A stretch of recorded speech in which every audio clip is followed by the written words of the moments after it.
Welcome to the BBB National Programs podcast, Better Series, where we will explore top-of-mind topics and self-regulation with business and industry leaders. Together we seek to understand the leading trends and innovations that continue to push the envelope in today's marketplace. Thank you for joining us today on the Better Series podcast. I'm James Lee. Stop and think for a moment. How many data breach letters have you received from organizations that collect and maintain your personal information? And how many notices has your business had to send to consumers? Chances are you stopped counting how many you received a long time ago. The Identity Theft Resource Center is a nonprofit organization based in San Diego, and they haven't stopped counting. In fact, the ITRC has been counting data breaches for 15 years now. The most recent annual data breach report issued in January shows that more than 11,000 data breaches have been publicly reported since 2015, with 2019 seeing a double-digit increase in breaches over the previous year. Eva Velasquez is the CEO of the ITRC, and she joins us today to talk about what the data shows, but more importantly, what business leaders can do to help prevent data breaches and to help the individuals who are impacted by them. So, Eva, thanks for joining us today. I'm so glad to be here. Thanks for having me on, James.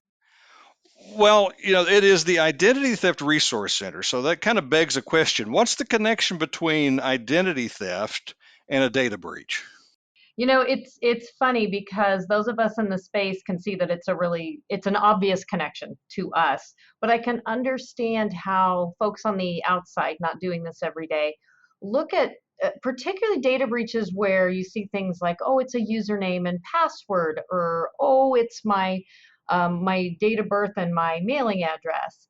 I think what gets our attention are certainly data breaches where a social security number, financial account information is compromised, and that kind of makes sense. But when you boil it down, you have to realize that in order for identity crimes to be perpetrated, someone other than you has to have those very important identity credentials. And if you think about your identity like a puzzle, the more pieces someone has of that puzzle, the better they can defeat fraud analytics and the better they can pretend that they're you. So when data is breached, even if it feels like, oh, that's not that big of a deal, that nothing could be further from the truth. Those identity credentials, that information about you, anytime that's compromised and put out there into the interwebs, it just gives those with nefarious motives more information about how to put that identity puzzle that is you together and use it for those nefarious purposes. Well, that's fascinating because, again, one of these sort of not very obvious issues, but, when you frame it the way you just did, our identity credentials and how we use them have changed over time. So when we first started tracking data breaches 15 years ago, a data breach looked very different than it does today. Is that reflected in the data that the ITRC has been tracking? Yes, it's absolutely reflected. And just to piggyback on what you were saying, the landscape has absolutely changed because those other quote unquote non-sensitive records are becoming more important. We still categorize them as non-sensitive, but the reality is they all feed into that puzzle. And there's some unobvious things that you might think, why does that even matter? But things like your behavior, your biometrics and your behavioral biometrics, and by that I mean where you shop and how much you spend, and even to the degree, how long do you keep items in your cart before you check out? How many times do you put them in and out and remove them? That's all being tracked. That's all data that we're creating. It's being tracked and held somewhere. So when it's compromised, thieves can then use that to better mimic your own behavior, and that defeats a lot of the fraud analytics that we put in place. So it stands to reason, and we've seen it in the data breach report, non-sensitive records are they're growing in value, and so of course they're going to be breached. The thieves are going after databases and repositories of data that we wouldn't normally think of as a honeypot. So non-sensitive records have certainly grown, the number of records exposed in each breach, and I think that's the reason why. Yeah, before we dig into the actual, 2019 data, I think it's also a good reminder that it's also not just electronic records. I mean, there is still good old-fashioned dumpster diving going on, isn't there? Absolutely. Paper breaches, analog breaches, they still occur. And we are tracking them. They are included in this, and a lot of states in their data breach notification laws, they do include paper breach notification or analog style compromises, but not all states. Every state now has a data breach notice law. I mean, I know it took a long time to get there, but now everybody has one, correct? Correct. And it did take a long time. There was one more hanger-oner, and to be honest, I don't remember which state that was. For a long time, there were about 5 or 6 states that still hadn't really come around. And it's interesting because usually when you reach that sort of that critical mass and get to that tipping point, you get 12, 13, 15 states, and all of a sudden we start having serious conversations about a federal standard. But that has been a real sticking point in this area, even though for a long time we've had the majority of states with their own law. It's still been a problem to get us to agree on one universal standard for all states. Does that mean that some of the consumers who are receiving these notices don't have as strong a protection as consumers in other states? Well, theoretically it does, and some of the states that are very proud of being pioneers and have really what they believe to be the strongest notification laws and criteria. Um, I mean, I will give them credit for that. However, I don't think that having a universal standard, particularly one that sets a floor and not a ceiling, really is a bad idea. And if there are differences in those levels of protection, this is about notification. It's not about the cybersecurity standards. I'm not talking about that. I'm talking about when is a company obligated to notify a consumer. And they set different standards, like how many individuals have to be affected before it triggers a breach notification. And some of those are higher and some of them are lower. But I still think that we could come up with a reasonable standard that would facilitate better notification, more transparent notification, and that's the piece we need to be focusing on, is how meaningful is that notification, not just if I hit 100 consumers that are affected versus 1,000, do I have to notify? It's more about what do you have to tell them and how transparent do you have to be, and that's where we need to do some more work. Well, that leads us into what this latest report shows, because these are all publicly reported breaches. So there may be more, but these are the ones that we publicly know about. What does the data from 2019 tell us? Well, I'm going to encourage everyone to go ahead and take a look at the report, because we do talk about the big takeaways and what we saw as our aha moments. And I think one of the things that has struck me, not only for 2019, but over the last couple of years, is that overall number of records exposed. Now, interestingly, it was significantly higher as far as sensitive records in 2018, but that was because of an anomaly, a very, very wide scale breach with a lot of sensitive records. But I think those are going to stop being anomalies. I think we're going to continue to see these massive, massive breaches with hundreds of millions of records exposed in one fell swoop. And that's the trend that's very disturbing to me, is that the thieves, while they are committing more acts, and we are seeing 2019 over 2018, we did have an increase in the number of actual incidents that occurred. What's growing at a much more exponential rate is the number of records that are compromised in a single event. And as we continue to build these massive treasure troves of data, and frankly not protect them to the degree that's necessary, we can see that that's demonstrably so by the number of breaches that we're having and the number of records that are exposed. The thieves are actually getting better at their jobs. They are understanding where is the data, where can I get the most bang for my buck, and they're able to infiltrate these databases and get and extract this data. So we've really got to change our practices and look at, how can we append this data and segregate it in different ways so that we aren't making a single act so very lucrative for one, group or one thief. I know because I've read the report that one of the trends that you've kind of alluded to there is this concept of not necessarily a data breach, but data exposure, where we don't know if the data has actually left an organization, but we know it was left open for people to see it because it's in a cloud environment, it's connected to the internet, and people can, if they know where it is or know what they're looking for, they can find it, and they may or may not do anything with that information.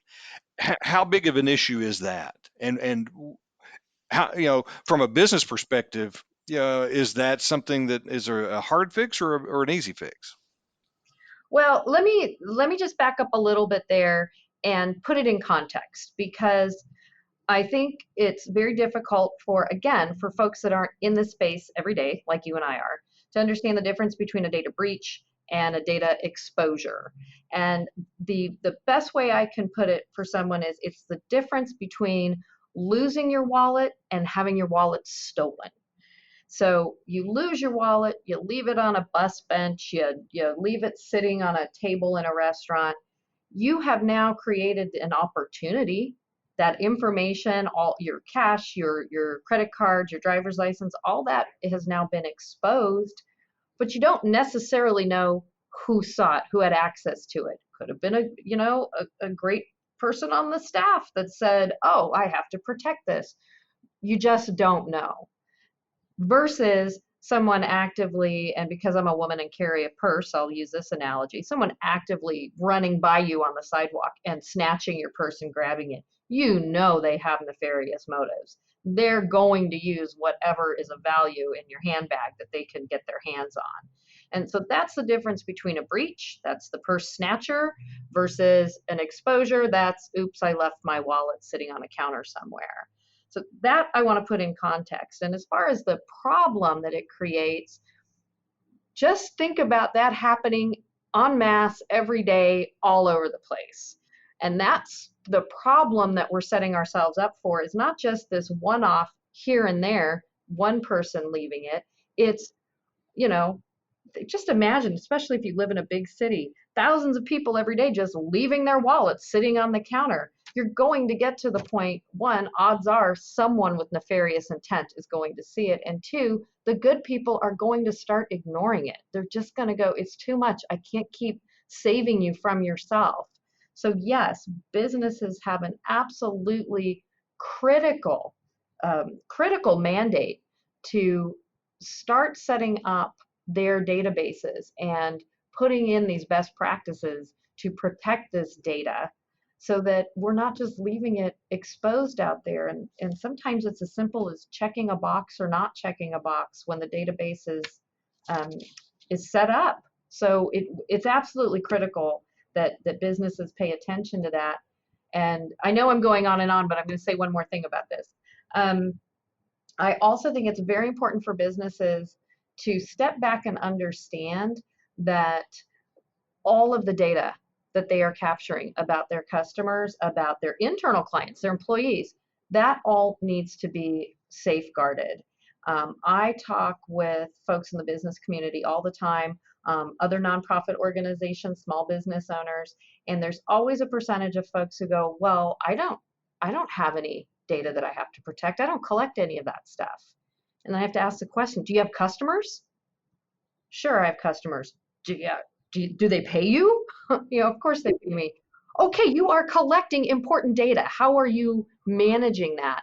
And so we still do not have the message out there that, yes, there's sensitive identity credentials and there's non-sensitive data and records, but please, we have got to up the ante and start really, as a cultural, as a societal, as a business, group, we need to start protecting this data, not just from thieves, but frankly, from ourselves, from our own sloppiness and not setting these things up appropriately and paying attention to how valuable they are. Well, those are all great points, especially the fact that it really doesn't matter the size of the business anymore, does it?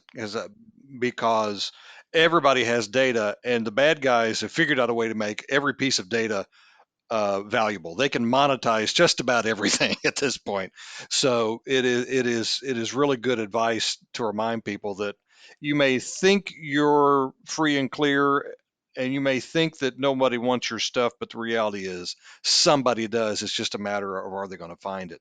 Last question is, if a business has a data breach, what is it they should do? Because a data breach, as we talked about, doesn't necessarily mean it's going to result in an identity crime, but you can't assume that. So there are certain things people need to do to help their customers or whomever they're holding data on. What is it they should be doing today? What's the best practice? So I'm actually going to not answer that particular question because it's not about what do I do when I find out that I have a breach. I'm sorry, but if you don't have a plan in place, you're already well behind the curve. So I don't want to give businesses a couple of bullet points and say, if you have a breach, here's what you need to do, because that's actually sending the wrong message to the business community. What I want your listeners to get out of this is, if you have not thought about this and you do not have a plan for how you will react to this, that is what you need to be doing right now. Please don't put this off as one of those things that, oh, if this comes over the transom, I'll go ahead and handle it. No, no, no. You must be prepared. So they should already be looking. I mean, I think the first thing they can do is, my goodness, do an audit of what you collect. Do you even know what you're collecting? And depending on the size and scale of your business, you may not even have a good handle on that. That's a great place to start. What am I collecting? Then you can ask yourself, why am I collecting this and how am I storing it? Do you actually need it? Do I need to be collecting and storing this data? Is there a business use case for that? Um, Interestingly, this is a little bit of a tangent, but the notion that I'm just going to hoover up everything and collecting it because I may be able to monetize it later. I understand that from the business case. It's not a best practice, but don't think for a second that the thieves aren't of the same mindset. These are criminal enterprises. They understand business 101. They're doing the same thing. They may not know how they're going to monetize the data that they've captured, but they'll go ahead and hang on to it until the day comes that it becomes useful. And then the last thing, now to get back to the kind of the things that folks should do. And then another great place to start is looking at who has access to that data. There should be a hierarchy, an infrastructure of, hey, this is sensitive, this is critical data, so only certain people have a need to have access to this and a level of access. And then you can kind of go down the scale. I just did an interview with a media outlet in a small part of a Midwestern state, I won't say them by name, who was talking about how the school district had afforded data to all school district employees, pretty granular information, identity credentials, student records, their grades, disciplinary actions, and it didn't go outside of school district employees, but they never bothered to look at who needs it. So you had bus drivers that had access to all this information if they wanted it. That is not a best practice. There's no reason the bus driver needs to know, be able to get into the school's system and see the kids' social security numbers and addresses and grades and all of those things. So keep that in mind. Not every employee needs access to every piece of your data, and you should have processes in place that allow you to segregate that.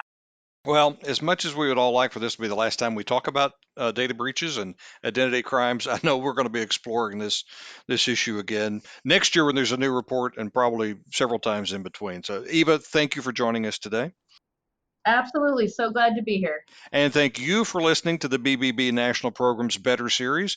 Don't miss an episode by subscribing to the Better Series by visiting our website, bbbprograms.org, then click on that podcast tab.